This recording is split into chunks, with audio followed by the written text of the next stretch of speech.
Well, welcome to Exodus Church. It is really good to see you. And Matt, everybody else who was up here, thank you. That was a time of worship that blessed my heart tremendously.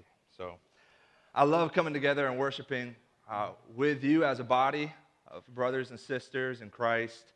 And it's just an encouragement to see the kids singing, to see multi-generations singing together. Walking through that liturgy is something that has been very formative for me personally. I don't know about you, but I really look forward to the assurance of pardon. That is something that really is impactful for me. So I'm thankful for that. So this last week, 2 weeks ago, we were in Mark chapter 13, and we did the first 13 verses, and this morning, we are going to be in verses 14 through 37, so finishing up the Olivet Discourse. And in this second section, going through it, I'm like, man, there are a lot of pieces here that are fairly controversial. There are pieces here that lots of end times speculation, end times predictions are rooted in some of these elements that we'll find in the second part of the Olivet Discourse in Mark 13. This morning, in fact, I looked. One of the popular things that comes out of this chapter is this event called the Abomination of Desolation. So this morning, I did a quick Google search and just to see what are some of the opinions out there of what this Abomination of Desolation truly is. And the first thing that popped up was some book that had Trump, the Jerusalem, and the Antichrist, or something like that. And Jerusalem, the USA, in the middle of Jerusalem was red, white, and blue. And the point of this book is to talk about how America is wrapped up in the end-time events found in the Olivet Discourse, in the Abomination of Desolation. I found videos that talked about how the Roman Empire must be brought back because the Antichrist will come out of Rome and he will do this act of an abomination that causes desolation or causes complete destruction or abandonment. And this is not only relegated to popular fiction like the Left Behind series, which we've mentioned a couple times. In that story, the Nikolai Carpathia is the Antichrist, and he goes into the temple, the third temple, because it is rebuilt at this time, and he sacrifices a pig on the altar and sprinkles the blood and sets up a golden idol of himself and calls everyone everywhere to worship him as God. And that, according to this series, the Left Behind series, is the Abomination of Desolation. And there are many other theories out there on what that event is and what effects that will have and what that might look like. So this morning we will be getting into this Abomination of Desolation along with other apocalyptic sounding phrases and words and ideas like the Son of Man coming on the clouds. What is that? Like the sun losing its light and the moon losing its light and the stars falling to the earth. What's going on there? This sounds very apocalyptic, and these verses, among others, fit into different end times theories and structures. There's a fascination with end times. We all know this. Last week, we talked about how there are many different people who want to prepare for end times, right? We want to get bunkers ready and put water and food and ammunition and money and gold and all this stuff so we can be prepared. There is lots of fascination with what will come in the end. And the disciples likewise shared in this, right? They were curious. So what we looked at last week is how I believe that this passage, Mark 13, is not talking about the future of the world, right? It's not talking about that final day when the tribulation comes and all of that, and the rapture and the second coming at the end of the world, the physical world as we know it. Rather, what Jesus is talking to them about is something that will take place in their generation. It is something that is such a big deal that he wants to warn them. If you remember at the very beginning of Mark 13, Jesus and his disciples are walking out of the temple for the last time. Jesus leaves the temple, and on their way out, the disciples are looking around and saying, man, look at how great these buildings are. Look how great these stones are. And Jesus doesn't really play into their awe-inspired posture. Rather, what Jesus says, he kind of crushes it. He says, there will not be one stone left upon another. This entire thing is going to come down. Now, this is big news for the disciples. So as they leave, they go east of the temple. They sit down on the Mount of Olives, and they ask him, Jesus, what did you mean when you said it's all going to come down? What did you mean that the temple is going to be destroyed? So Jesus begins to tell them. So last week, we looked at how some of the signs of the destruction of the temple would be earthquakes and famine and wars and rumors of wars and so on. But we also looked at how the context of this entire passage is absolutely key for us to understand what's going on. So the context is the disciples ask Jesus, what will happen when the temple is destroyed? How is this going to take place? Right? So Jesus goes and he gives this whole discourse. And then in verse 30, near the end, he tells them that all of these things that I've just said will take place within this generation. All right? All of this will take place within this generation.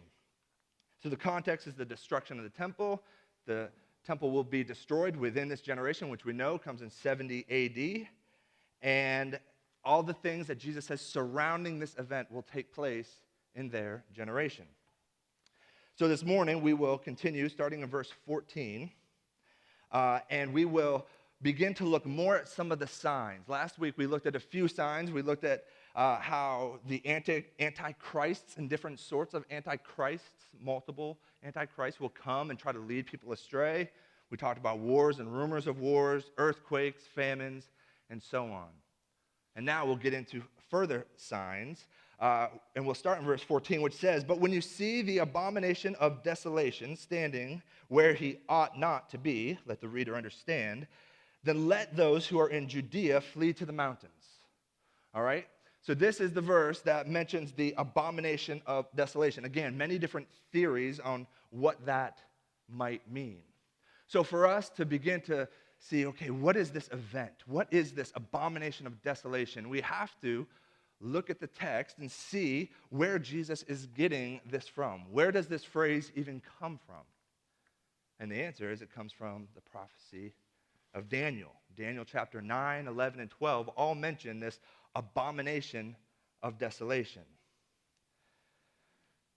Daniel 12:11 is one of them, and it says this, and from the time that the regular burnt offering is taken away, and the abomination that makes desolate is set up, there shall be 1,290 days. Right? This is one of three verses that mention this abomination that makes desolate. So what does this phrase mean? How are we to understand this abomination that makes desolate?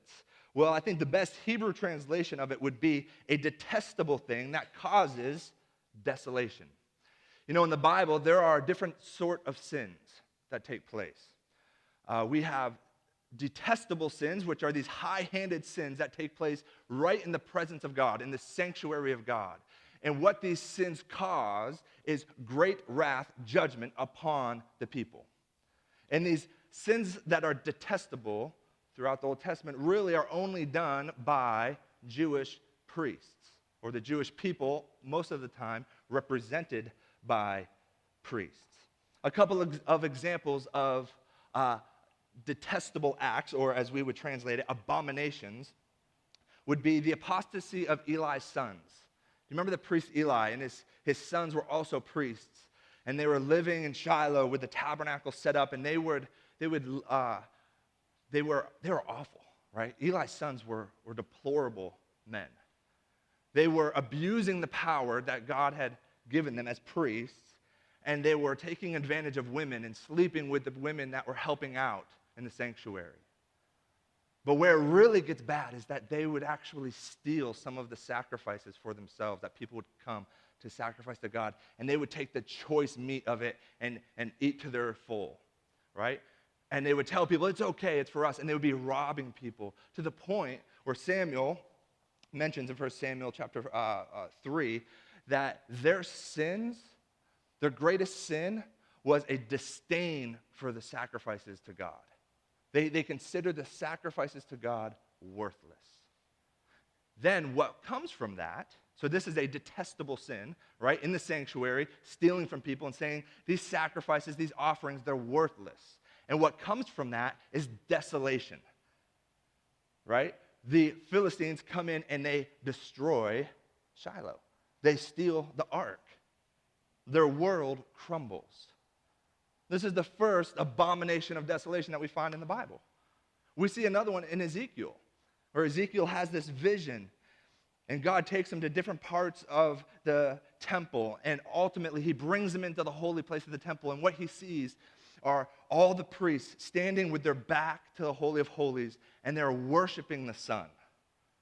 They are worshiping. There is idolatry going on here. They are worshiping other gods, other things in the presence of God. This is a detestable sin. And what Ezekiel says is coming is desolation. You will be punished for this. You will be wiped out for this. So when Daniel comes around and he mentions this sin of desolation, this abomination of desolation, this is something that is familiar with the Jewish people and the Israelites. This has happened before, and Daniel is saying it's going to happen again. So when Jesus now is talking about the destruction of the temple, Jesus goes back to that sort of thinking about the abomination of desolation and says, guess what? This is going to happen again. This is going to happen again. There's going to be another abomination or this detestable act that leads to desolation. All right? So Jesus is not here thinking about some future antichrist with a pig and a third temple at the end of the world doing a sacrifice. Right? Jesus already said this will happen in your generation. This is going to happen between now and the destruction of the temple. So this abomination of desolation is not a future event. Rather, it is another event that will happen in the same way that it's happened before. So what is the abomination that leads to desolation that Jesus is referring to? Well, before the temple was destroyed in AD 70, Jerusalem was struggling. There was a war going on between 66 and 70 where you had these zealots coming in, trying to take over the temple. If you take over the temple, you've conquered the city, right? So that's the goal. And these zealots would come in and they tried to take over the city. Thousands and thousands of people were killed. This is a horrible period for God's people, or for the Israelites, the Jewish people living in Jerusalem at this time. And around 67 AD, with the help of the Edomites, right, the zealots, these Jewish zealots, actually partnered with a foreign nation and said, hey, come in and help us take the temple. So with the help of the Edomites, the zealots take the temple, and they make a mockery of the temple. In fact, in 67 AD, the zealots put forward a new high priest. And this is the last high priest that the temple has ever seen, all right? And his name was Phinehas. And this guy, Phinehas, was not qualified to be a high priest. He was a part of the zealots. And in fact, Josephus, who was an ancient historian that wrote about the Jewish people in this war that took place, Josephus said this man was not even worthy to be called a priest at all, let alone a high priest. He said this man makes a mockery of the priesthood. This man was established as a circus clown. That was the whole point of the zealots putting Phinehas as the high priest, was to mock the priesthood. He didn't take it seriously at all.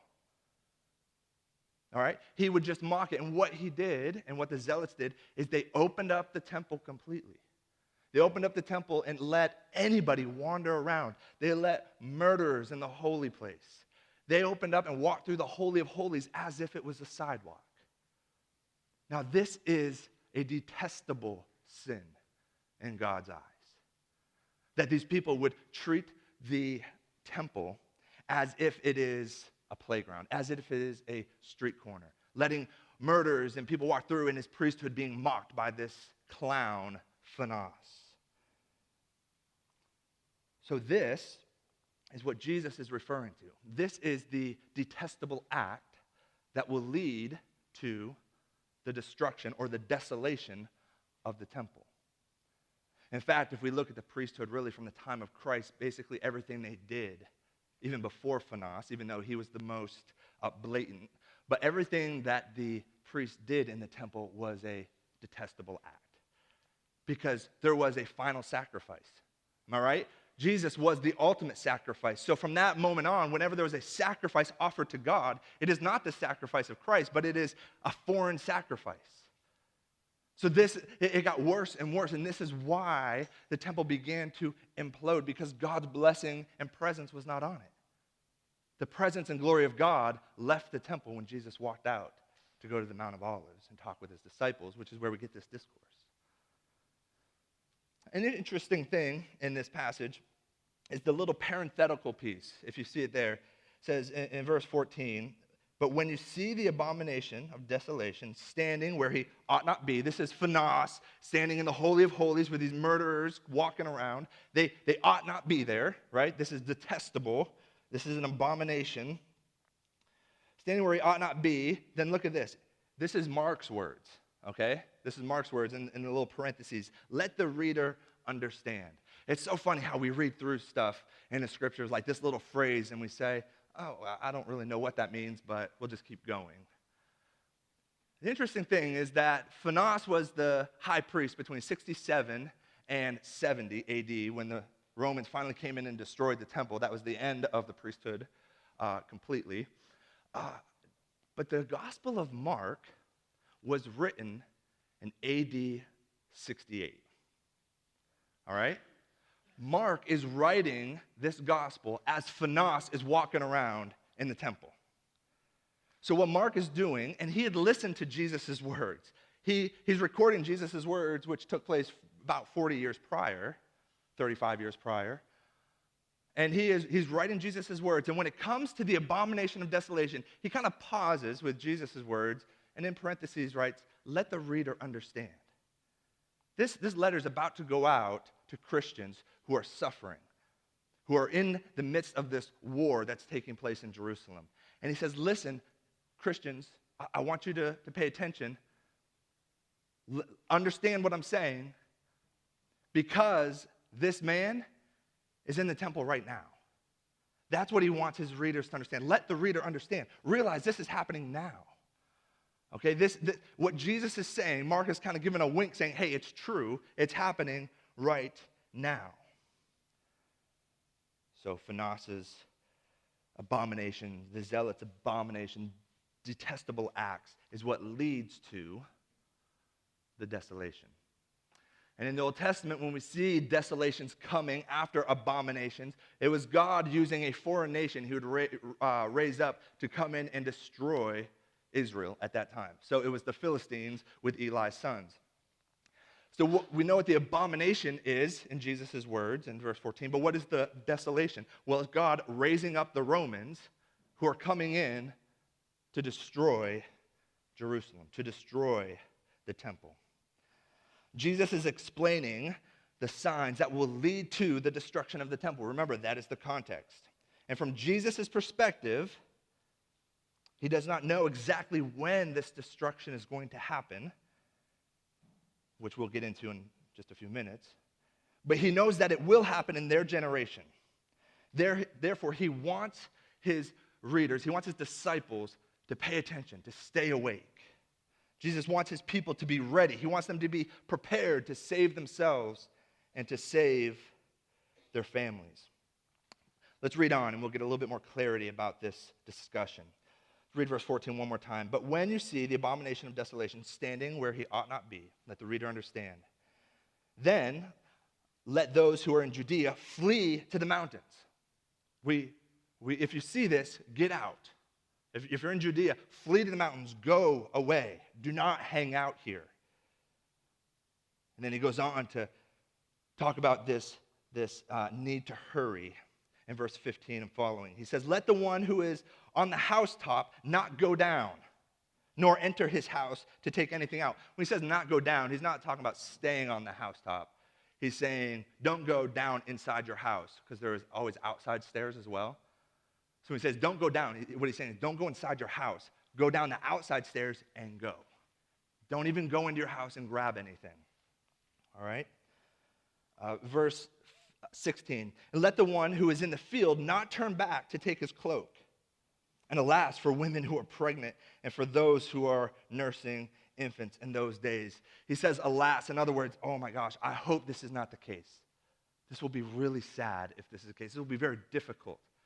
As any of you who have been pregnant, are currently pregnant, or have a nursing child, you will know it would be difficult to run from Jerusalem. Right? That is not easy to do when you are pregnant or if you have a little baby. So Jesus is saying, I hope there's no one pregnant at that time.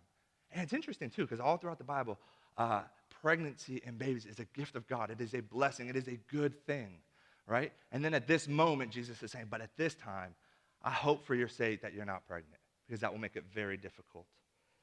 Then he goes on, and he says, also pray that it will not happen in winter. For in those days there will be such tribulation as has not been from the beginning of the creation that God created until now. This is a bad thing that's about to happen. Jesus says, when you see this abomination of desolation, just go. There's no nationalistic loyalty that should keep you in Jerusalem. If you were to read Josephus' account of what took place when the Romans came in and conquered Jerusalem and destroyed the temple in 70 AD, it is enough to turn your stomach. 1.1 million Jews died. 1.1 million when the Romans came in. But you want to know what's interesting? Out of that number, Josephus or the other historians do not count any Christians to be among them. No followers of Christ were in Jerusalem at that time. They say that the Jews, the religious Jews that were trying to hold on to the temple, and the zealots and all these people that were there, they were all killing themselves. They were starving. They moved to cannibalism. And when Rome came in, 1.1 million Jews total died. But the followers of Christ were not among them because they listened to Jesus' words. Jesus' words were getting out, and they heard, if I see this abomination of desolation, that means I have to go. And his disciples, no doubt, are telling people when we see it, and we see this coming up in Paul's letters, we see this coming up in the Gospels, this is going around. There's a bad time coming, Christians, so be aware. Stay awake. Be on guard. Know that it's going to get bad, and when it does, get out. Get out. See, this is one of the reasons why this abomination of desolation cannot be a future event. Because it happened in their time. Not only does Jesus say it will all take place within his generation, but it is these words of Christ that saved tens of thousands of Christians. It is his words. They listened to him. Not one Christian was among their number, at least recorded. And it's because they heard these words. And then verses 21 through 23 goes on to talk about more antichrist, being aware there's more people who are going to come in my name and try to lead you astray, even if possible, the elect, right? He says, don't pay attention to them. Be on guard. Stay alert. Pay attention. Verse 23 says, but be on guard. I have told you all things beforehand. I've told you all of this so you can know, right? So you can know that destruction is coming. When you start seeing the abomination of desolation, when you see these people come in to claim to be the Messiah. And this makes sense because this is a Jewish war and they're looking for a leader. The zealots, when they took over the temple, these used to be devout Jews. And they took over the temple because it was so corrupt. And they had this idea that God will send a messianic figure to lead them. That God will bless them destroying the temple, killing people. So they're waiting for this messianic figure to show up. And Jesus is saying, listen, there's going to be people who come after me, and they're going to claim to be me, and they're going to try to lead you astray. If possible, even the elect, if possible, even God's chosen people, Christians, but don't let it be. Be on your guard. Save yourselves, save your families. All right. So what is the abomination? The abomination of desolation, again, is better to be understood as an abomination that leads to desolation. All right? So this act in the temple that leads to the destruction of the temple in AD 70. And we see both of these things happening during this time. Again, the abomination is an act done by a Jewish priest. This is the detestable act that leads to abomination in the Old Testament cannot be done by somebody outside of the covenant people, outside of the priesthood. It's another reason why it can't be the future Antichrist who comes from Rome. Jesus tells them that when they see the abomination of desolation, the end is coming and they should get out of town ASAP. Jesus then moves from the abomination that leads to desolation to what will happen after the fall of the temple, right? This is immediately after. In fact, Matthew says this in his gospel. He says, and immediately following this, and he goes to these next few verses, which is the coming of the Son of Man. Look with me at verses 24 through 27. But in those days, again, after the tribulation, Matthew says immediately after the tribulation, the sun will be darkened, and the moon will not give its light, and the stars will be falling from heaven, and the powers in the heavens will be shaken. And then they will see the Son of Man coming in the clouds with great power and glory. And then he will send out his angels and gather his elect from the four winds, from the ends of the earth to the ends of heaven. All right, so hopefully I have convinced you, or at least caused you to think, okay, the abomination of desolation probably happened in AD 67 to 70 with Phanas the priest. I hope that you see that. But this has got to be talking about the future, right? I mean, this is the one that when you go on to end times websites, you see the sun darkened and the moon darkened and the stars falling, this apocalyptic literature. When we think about the end, when Jesus comes back, we see him coming on the clouds with power and glory, like Jesus says here. Certainly this must be talking about the future. Clearly what Jesus is describing is language that is talking about the end of the world. I mean, the world cannot survive if the sun is darkened and the moon is darkened and the stars all fall to the earth, right? Mankind cannot survive. This is in our minds oftentimes how we picture the end being. That final judgment is fire from heaven coming down or stars falling on earth. And that hasn't happened. That didn't happen in AD 70, right? The earth is still around. There's no records of the earth falling apart. And if it did, we wouldn't be here. Well, to understand this, let's first look at the sun, moon, and stars. The sun, moon, and stars. This is fascinating and a lot of fun, in my opinion, to look at this passage as it relates to the sun, the moon, and the stars. You know, the first record of the sun, the moon, and the stars in the Bible is in Genesis chapter 1, right?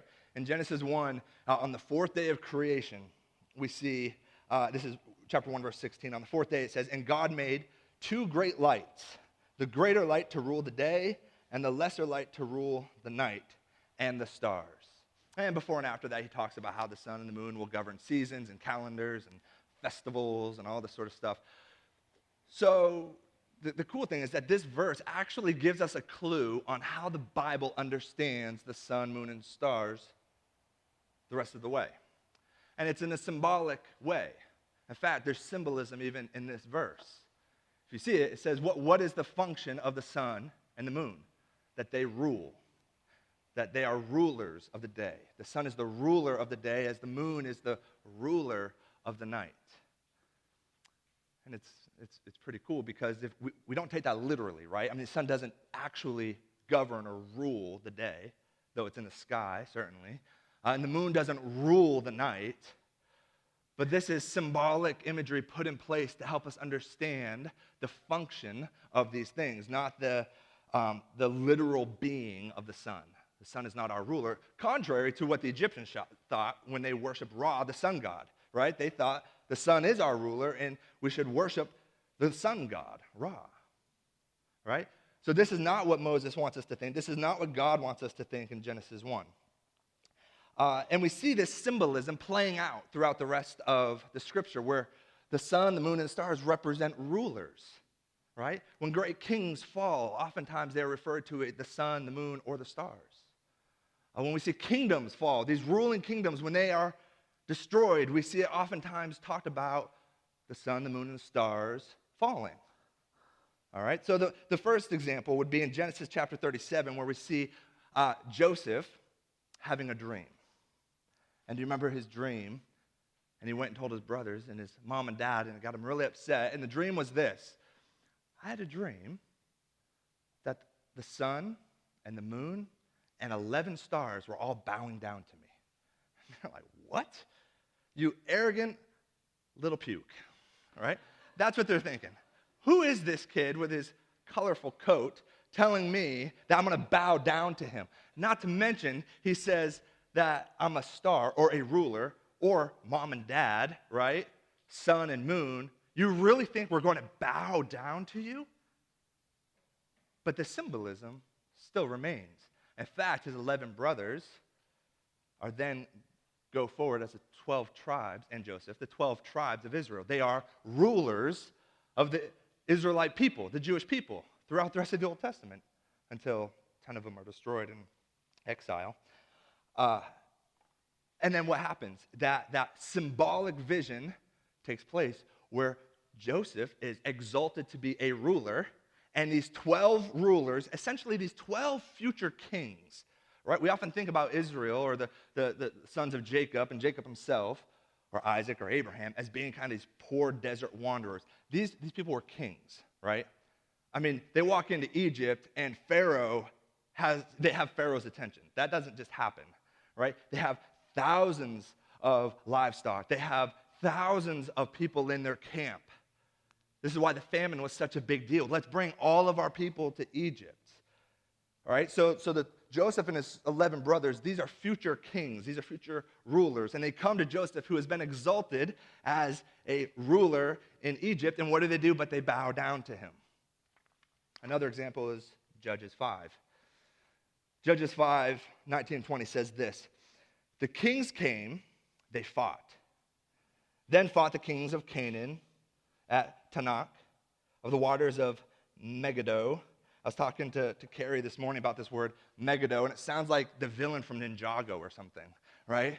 This Megiddo, this bad guy that's showing up on cartoons and whatnot. But the waters of Megiddo, they got no spoils of silver. And then look at verse 20. From heaven the stars fought. From their courses they fought against Sisera.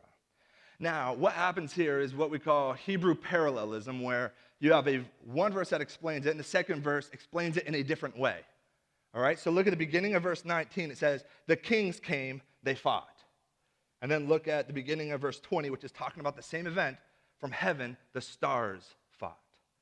Right? So the author of Judges is saying these kings, they are rulers, they are stars. Symbolically, this makes sense to you, to the Jewish people at this time. We see this even in Revelation, in the New Testament. Revelation 12, verses 1 and 2 says, and a great sign appeared in heaven, a woman clothed with the sun, with the moon under her feet, and on her head a crown of 12 stars. She was pregnant and was crying out in birth pains and the agony of giving birth.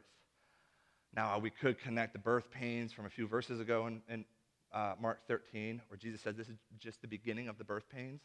Those birth pains and these birth pains are the same, okay? The same event. It is the birth of the new covenant. It is the birth of the people of God. And who are they being born from? Well, ultimately the Messiah. But this woman who has the stars and the moon and is clothed with the sun, she represents Israel as a whole. And she gives birth to this child, and if we continue in Revelation, this child is the Messiah, and the Messiah as the people of God. So there's birth pains as far as Israel giving birth to the new covenant, which is essentially what this whole period is, are these birth pains, according to Jesus. But notice that this woman is wrapped in the sun. She's got stars around her on her head, and her foot is on the moon. This is the same imagery as Joseph's dream.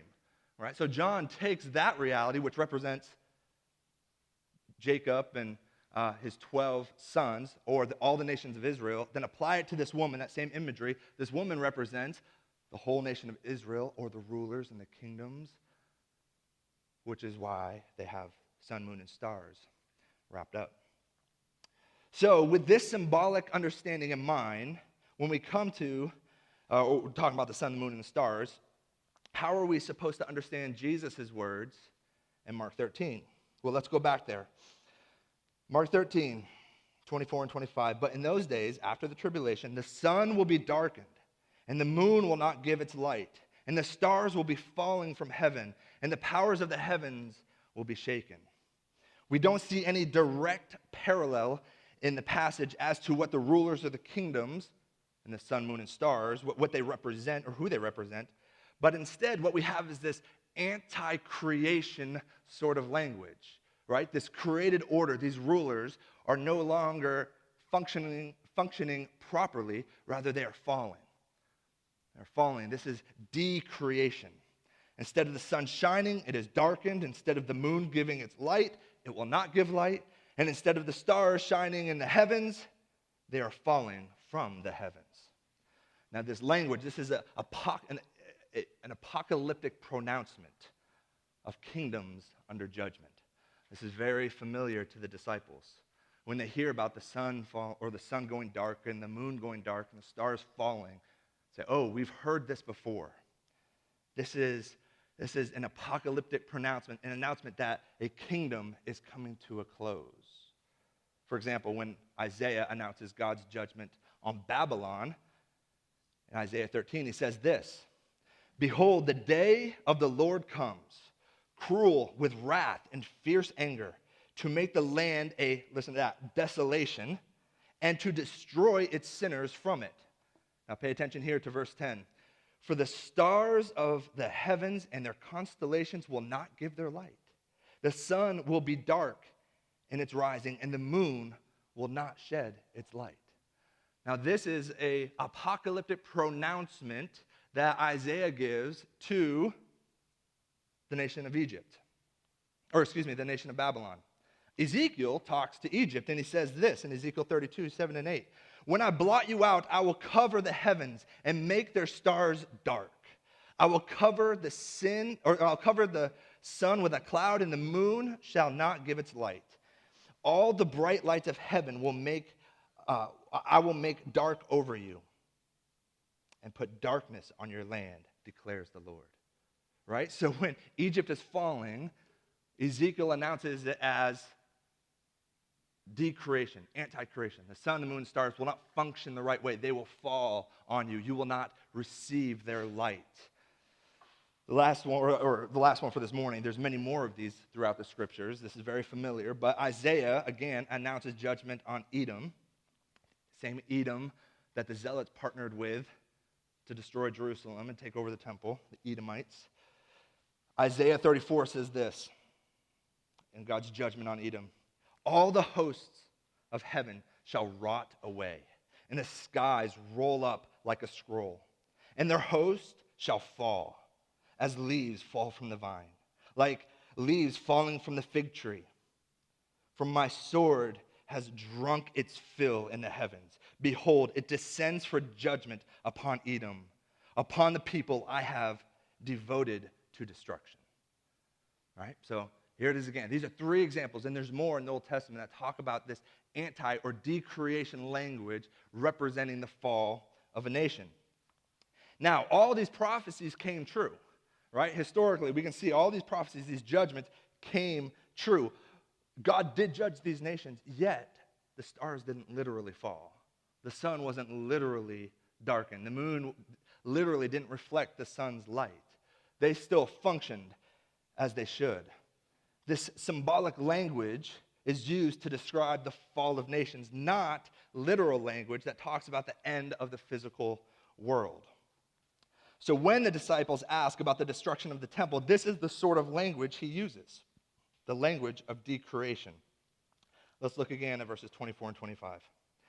"But in those days after the tribulation, the sun will be darkened, and the moon will not give its light, and the stars will be falling from heaven, and the powers of the heavens shall be shaken. The nations were being judged, or the nation here being judged is not Rome. The nation being judged is Israel. And God is using Rome as his instrument to bring that judgment upon Israel. Then it goes on to talk about the Son of Man. So stars, moon, sun, falling, not talking about a future event, but it is talking about the destruction of Jerusalem, the end of that kingdom, the end of that nation at that time. Then Mark goes on to talk about the Son of Man in verse 26. And then they will see the Son of Man coming in clouds with great power and glory. We often think of this verse as referring to the end of the world, where Jesus will come back on the clouds and call us to himself. And though Jesus is coming back on the clouds, as Paul says and Luke says, in his second coming, this verse here is not talking about that. This verse is actually quoting Daniel chapter 7, which we read in our call to worship this morning. Look with me at Daniel chapter 7, verses 13 and 14. So this is the second time Jesus references Daniel. The first was the abomination of desolation. The second time here in chapter 7 is the Son of Man coming on the clouds. Daniel 7, 13 and 14. I saw in the night visions, and behold, with the clouds of heaven there came one like a son of man. And he came to the Ancient of Days and was presented before him. And to him was given dominion and glory and a kingdom, that all peoples, nations, and languages should serve him. His dominion is an everlasting dominion, which shall not pass away, and his kingdom one that shall not be destroyed. All right, so do you see the connection there in verse 13 where it talks about the Son of Man coming on the clouds? On the clouds there comes one like the Son of Man. So to understand what Jesus means, if he quotes this passage, we have to understand what Daniel means, right? That's how we get the meaning for Jesus. So first, there's three things we have to look at in Daniel 7. First, we need to see the direction that the Son of Man is going. Second, we need to see the purpose of the vision. And third, we need to see the result of the vision. So first, let's look at the direction the Son of Man is going in Daniel chapter 7. We read this, and oftentimes we think he's coming on the clouds to us. But if we look closer, what Daniel sees is the Son of Man coming, but Daniel's perspective is not one on earth, rather it's one in heaven. So the Son of Man is actually coming from earth to heaven, riding on the clouds. And we know this because it says, and he was presented before the Ancient of Days. And the Ancient of Days is God the Father. And then we see him sitting down at the right hand of God the Father, as Paul tells us very clearly. And from there, he exercises his kingship and his dominion, and he's bringing a people to himself. Right? So we get this directionally reversed oftentimes when we read this passage. We read, the Son of Man is coming on the clouds. He's coming from heaven to us. But Daniel is saying, the Son of Man is coming on the clouds. He's coming from earth to heaven. This is referring to the ascension after the resurrection, where Jesus goes up in the clouds and the disciples are in awe. And the angel appears and he says, why are you looking up into the clouds? Do you not realize he'll come back the same way he went up? So he'll come back on the clouds. But Daniel's not talking about him coming back in the second coming. Daniel is talking about the ascension, where Jesus in his glorified, accomplished state, after conquering death, raises from the dead, he ministers to his people, and then he ascends to heaven to take his place at the right hand of the Father, to be presented before the Ancient of Days.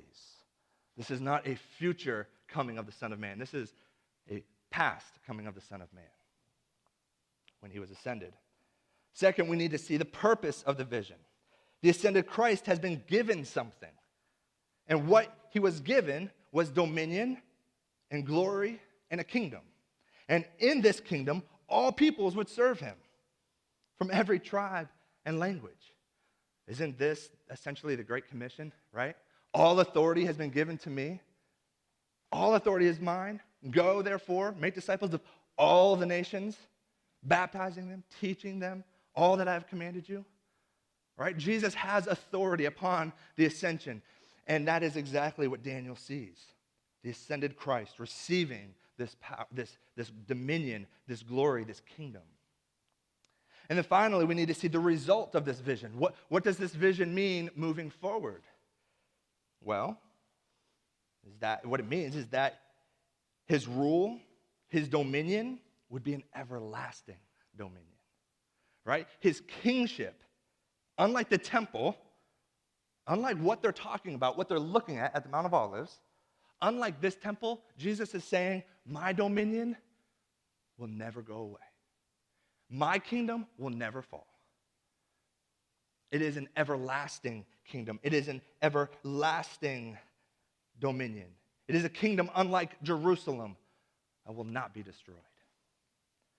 What Jesus is doing is saying that after the temple is destroyed, they will see that Jesus is still on the throne, right? When the temple falls, Jesus said, then they will see the Son of Man who goes on the clouds, sitting at the right hand of the Father, exercising full dominion, full power, full sovereign control over the world.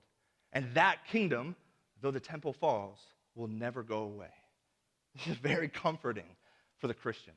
When they go away, having their ancestors for thousands of years worshiping in the temple, worshiping in the priesthood, that all goes away with the destruction of the temple. But Jesus assures them, don't worry, as I ascend, my kingdom is not going anywhere. You are still citizens of God's kingdom, even though the temple is gone. This is what he's saying will come after the Son of Man. And then he goes on. And it's not only that, but his kingdom would spread, right? His kingdom would not be confined to the Decapolis or those 10 cities to the east of the Red Sea where all the Christians fled from Jerusalem and they found they're living in the mountains and all that. The kingdom won't be confined there, but it will spread. Look at verse 27. It says, and then he will send out his angels and gather his elect from the four winds, from the ends of the earth to the ends of heaven. Again, symbolic language. And this word for angels, this word is used all the time in the New Testament, and it's translated either angel or messenger, right? They're interchangeable. Sometimes the context makes it very clear that this is a divine, heavenly being, an angel, but other times it's referring to messengers. We are his angels. We are his messengers that bring the gospel to the ends of the earth, to the ends of the heaven, to the four winds.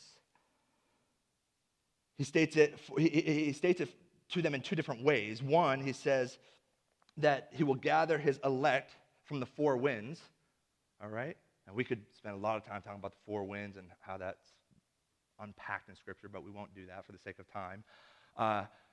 But he's going to gather his elect, his chosen people, from the four winds. And then he qualifies it and says, what I mean, essentially, is from the ends of the earth and the ends of heaven, right? I'm gathering people from all over the world.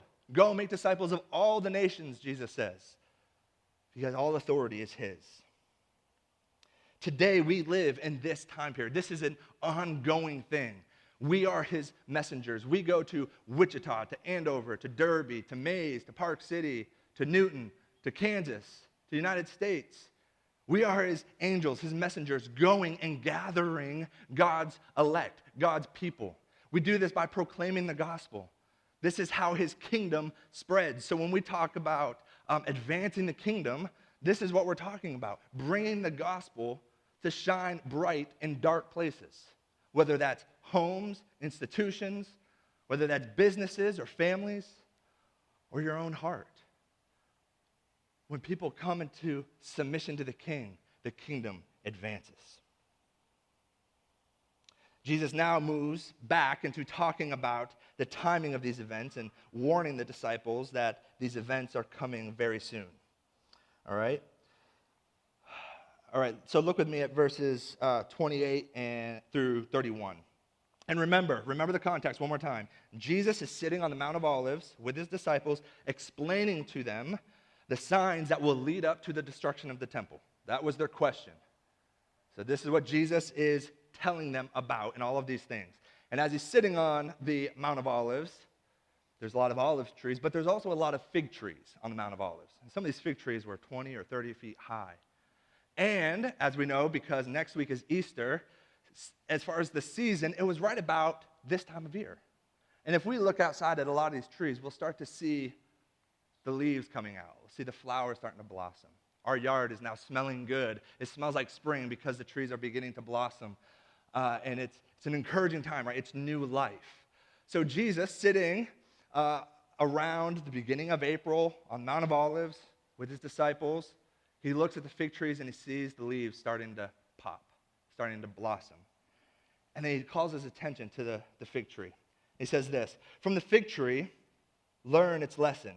As soon as its branch becomes tender and puts out its leaves, you know that the summer is near." This is happening. "So also, when you see these things taking place, you will know that he is near, at the very gate." Now, that he is oftentimes confusing, and there's no reason that should be translated as he. It could just as easily be translated as it, right? For some reason, they put it in the masculine, and a lot of Greek commentaries and so on look at it and say, there's no reason for that to be he. It should be it, right? So as soon as you see this coming, know that it is at the gates. And what is at the gates? The Roman army. Luke actually brings this out as far as the Roman army coming in and being at the gates of Jerusalem. So it's affirmed, if you would, in Luke. It says, "Truly I say to you, this generation will not pass away." We've read this a number of times. "Will not pass away until these things take place. Heaven and earth will pass away, but my words will not pass away." So Jesus looks at the fig tree. He sees these blossoming leaves, and he says, learn from this. This is a sign. These leaves are a sign that summer is coming. And when you see all of these things happen that I've just talked to you about, that is a sign that Rome is coming, that the Romans are about to destroy. They are at the gate, if you would. All right, so he then wants his disciples to understand how serious he is and how his words are to be trustworthy. And he says, "Heaven and earth will pass away, but my words will never pass away." I'd love to spend more time talking about what the heavens and earth represent. But in short, it represents the temple, right? The temple was actually designed after the heavens and the earth. And we see this all throughout the Old Testament. This is a beautiful imagery of the way God told Moses to construct the tabernacle, the way God told David and Solomon to construct the temple was to image the heavens and the earth. All right? So when Jesus says the heavens and the earth will pass away, they would be thinking, and they would totally understand, he's talking about the temple, not talking about the physical heavens and earth, but the temple. He says, "But my words will never pass away." My words will never pass away. Though the temple is going, though the priesthood is going, everything you've ever known is passing away, my words will never pass away. Indeed, the words of the eternal King who rules an eternal kingdom will never pass away.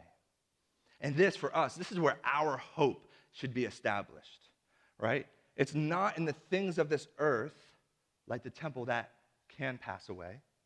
It's not in each other, where we will pass away, right? It's not in politics or presidents or political parties, because all those things will pass away. Our hope are in the words of the eternal King, and his words will never pass away.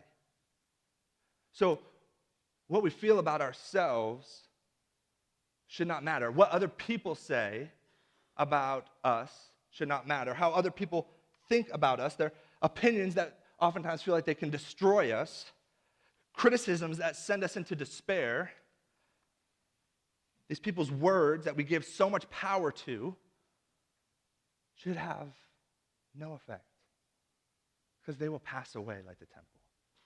What we should care about is what the eternal King says about us. What Jesus says about you is true. What Jesus says about you is the only thing that won't pass away. This should be great hope for us, that we can live our lives and not feel like our identity is wrapped up in people's words, that our purpose is wrapped up in people's words, that our hope is wrapped up in people's promises. Our identity and our hope and our purpose is all wrapped up in what Jesus says. And those words never pass away. This is our hope, not in what people say. And Jesus is telling his disciples that, listen, all of this is passing away, but my words will never pass away. Okay, this last section, for the sake of time, I want to go quickly here. I want to focus just on verse 32, and then we'll move into application. This is another controversial one, and I think we can work through it quickly. And I want you to be able to look at this and have a solid grasp on, yeah, Jesus knows what's going on, all right? Verse 32, but concerning that day or that hour, no one knows, not even the angels in heaven nor the Son, but only the Father. Okay, this is a verse that we hear and we say a lot, talking about the second coming, right? As if Jesus, this ascended king who has all dominion, all authority, all sovereignty, an everlasting king, an everlasting dominion, the one whose words will never pass away, somehow is ignorant of the fact or the time of when he's coming back. Right? That's not what Jesus is saying here. What Jesus is saying is, in my life, in my ministry, God has not revealed everything to me. And that's true, and we see that especially in John's gospel. And we see that he grew in wisdom and stature with man, right? Jesus was a man. Yes, he was God also. That's a whole big discussion we could try to spend a lot of time on, which we won't do. But what Jesus is saying is like, listen, at this moment, that day and hour that the temple is going to be destroyed, I don't know. But what's been revealed to me is that this generation will not pass away before it happens. What's been revealed to me is that it's coming. And then verse 33, because of that, he says, be on guard, keep awake, for you do not know when the time will come. And this moves us right into our application. I went through this passage and looked at the imperatives that Jesus uses. He calls his disciples to stay awake, right? And throughout it, listen to what he says. A couple of these he says multiple times. Number one, I see that no one leads you astray. I think we have a slide for this. I see that no one leads you astray. That's the first. He says, do not be alarmed. He's telling his disciples this. No, don't let anybody lead you astray. Do not be alarmed. Be on your guard. Do not be anxious. He tells them to pray. Do not believe what false teachers say. Be on guard. Learn from the fig tree. Be on guard again. And then in this final section, verses 32 through 37, he says 3 times, stay awake. You know, it's good and profitable for us to look at the Olivet Discourse. Passages like Mark 13, Luke 21 or 22, and Matthew 24. It's good for us to look at the book of Revelation. It's good for us to study Daniel and Ezekiel. It's good for us to wrestle with the text and say, okay, what do I believe about the future? What does the Bible say about the future? What passages are talking about the future? These are good things and profitable. They're in God's word, right? The same word that will never pass away. We should know it. We should study it. We should look into it. And leaving this morning, I hope you are motivated to do that. I hope you are motivated. I want to get into the text and study it because a lot of the things said is not what I heard growing up. So let's get into the text and study it. But Jesus' emphasis in this passage is not for the disciples to have some theological framework of end times or the destruction of the temple or anything. Jesus' emphasis, his heart behind this passage, is to tell his people, be careful. Stay awake. There's dangerous things out there. There's persecution that is coming. Jesus' heart is for his disciples to listen to him, to obey him, to live their lives with their eyes wide open. Right? He tells them, see that no one leads you astray. Man, how often are we led astray? When you hear or watch television, when you see the company that you keep and the pressures that come into our lives from friends or coworkers, the blogs that we read, the music that we listen to, we are constantly being led astray. We live in a world that is run by a power where his number one priority is to lead the people of God astray, right? And this comes out everywhere. And Jesus is saying, hey, don't be led astray. Don't be led astray. Just this last month, I know of 2 pastors who have been led astray and have completely destroyed their families, have completely disqualified themselves from ministry because they did not heed Jesus' words, didn't watch their doctrine and their life closely. And this is what Jesus wants from his followers. Pay attention. Don't be led astray. He says, do not be alarmed. Right? He tells them, don't be alarmed. Don't be surprised. Don't let this world catch you off guard. Don't be the type of Christian that goes and hides in a closet while the world happens around and you peek out and you get scared and you go back in because it's so alarming. Man, he's called us to advance his kingdom. To do that, we must be in the world. We must get into the face of the world. We must push back the darkness, not be afraid of it. We ought not be alarmed by what's going on in our world. As Christians, we should be the ones, as it says in Chronicles, with our eyes moving, discerning the times, understanding what's going on in our day. Let us be like that. It says, be on your guard. We must be on our guard, or we will be led astray. We must be on our guard, or we will be alarmed. How do we do this? Read the Bible. Study the Bible. Talk like the Bible. Pray the Bible. Let the Bible get into your bones. Put yourself in a community with people who also love, talk, think, study, and pray the Bible. This is how we're on our guard, is we are rooted, we are marinated in the Scriptures. And not by ourselves, but we do this in community. Don't be anxious, he says. We have to trust the Spirit. We have to trust the Spirit of God that is working in you. We have to trust that the sovereign King who has all authority, all dominion, over all the kingdoms, over all the earth, that this God is indeed in control. We do not need to be anxious. He tells them to pray. Let us be men and women who pray. Pray for our friends. Pray for our spouses. Pray for our children. Pray for your church. Pray for your leaders. Pray for your pastors and your elders. Pray for your president. Let's be men and women who pray. Because a life of prayer is a life that is fully awake. Don't believe what false teachers say. He says, learn from the fig tree.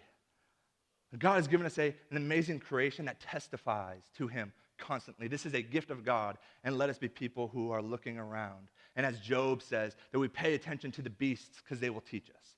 Pay attention to the fish and to the brush and the waters and the animals. They will teach us about his sovereign control. Let us be those people. And finally, he tells us 3 times, stay awake. My friends, we live in a world that wants to lure us off asleep. We live in a world that wants us to become soft to the things of God. We live in a world that wants our affections, wants our loves, wants our families, wants our children, and they will seek to claim those things at any cost. So we are to stay awake, with eyes open, on guard, ready to go to war with darkness, because we serve a king who sits on the throne, has all power and all dominion. Let's pray.